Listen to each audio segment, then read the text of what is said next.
வணக்கம் நண்பர்களே. இன்னைக்கு நான் மஞ்சள் பூசணிக்காய் வாங்கியிருந்தேன். மஞ்சள் பூசணிக்காய் ரொம்ப உடம்புக்கு நல்லதுங்க. அதனால பருப்பு போட்டு, சிறுபருப்பு போட்டு, தக்காளி, மிளகா இது எல்லாமே போட்டு அதில் ஒரு கூட்டு மாதிரி ரெடி பண்ணி ஒரு குழம்பு மாதிரியே ரெடி பண்ணிட்டேன். இதை குக்கரில் ஒரு 5-6 விசில் விட்டோம்னா அழகா அருமையான சாப்பாடு ரெடி. மஞ்சள் பூசணிக்காய் குழம்பு. இதை நம்ம எல்லாரும் சாப்பிடணுங்க. இதுக்கு நான் வேற எதுவுமே இல்லைங்க. சிம்பிளாக ஊறுகாய் வச்சுக்கிட்டேன். ஊறுகாய் வச்சுட்டு இது ஒரு குழம்பு மாதிரியே ரெடி பண்ணிட்டேன். நான் ஆக்சுவலாக கூட்டு மாதிரி தான் ரெடி பண்ணணும்னு நினச்சேன். அது கொஞ்சம் தண்ணி ஆகி நல்ல குழம்பு நல்லா எல்லாமே பூசணிக்காய் எல்லாமே நல்லா வெந்துருச்சு. பருப்பும் போட்டிருக்கிறதுனால நல்ல ஜோராக இருந்தது. இதில் ஒரு தேங்காய் மட்டும் அரைச்சி ஊற்றிட்டேன். ஸோ குழம்பு ரெடி.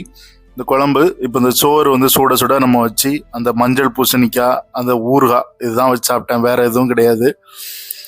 இதுக்கு லாஸ்ட்ல கொஞ்சம் தயிர் மட்டும் ஊற்றிக்கிட்டேன். மற்றபடி சோறு ரொம்ப அருமையாக இருந்தது. கொஞ்சம் இனிப்பு சுவையாகவும் இருந்தது. ஏற்கனவே இந்த மஞ்சள் பூசணிக்காய் உடல்ல நிறைய வியாதிகளை குணப்படுத்தும்னு சொல்றாங்க. அதாவது கல்லீரல், மண்ணீரலுக்கெல்லாம் வேலை செய்யறதுக்கு, கணையம் இதெல்லாம் நல்லபடியா வேலை செய்யணும் அப்படின்னா இந்த மாதிரி பூசணிக்காய் இது மஞ்சள் பூசணிக்காய், மஞ்சள் கலர்ல இருக்கக்கூடிய இந்த பூசணிக்காய் வச்சு நம்ம செஞ்சுருக்கிறோம் இன்னைக்கு. ஸோ இது கொஞ்சம் நம்ம நார்மலாக கூட்டுன்னு வைக்காம பருப்பு, சிறு பருப்பு போட்டிங்கன்னா கொஞ்சம் ருசியாகவே இருக்கும்.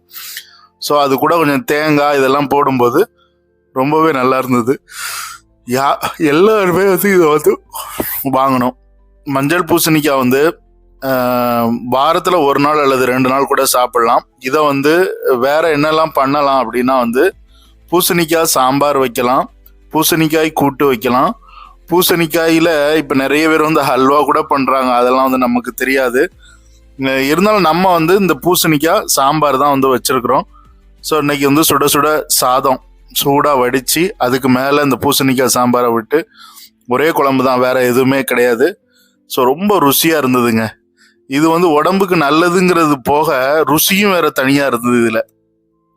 ஸோ மஞ்சள் பூசணிக்காய் எல்லோருமே வாங்குங்க. மார்க்கெட்ல இப்போ எல்லா இடத்துலயும் அவைலபிளா இருக்குது. எங்கேயுமே இப்போ எந்த காய்கறியும் இல்லை அப்படிங்கிற ஒரு கணக்கே கிடையாது.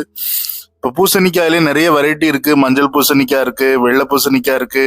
வெள்ளை பூசணிக்காய்ங்கிறது இளவங்காய் அப்படிம்பாங்க. அது நல்லா இருக்கும். அது ஒரு டேஸ்டா தான் இருக்கும்.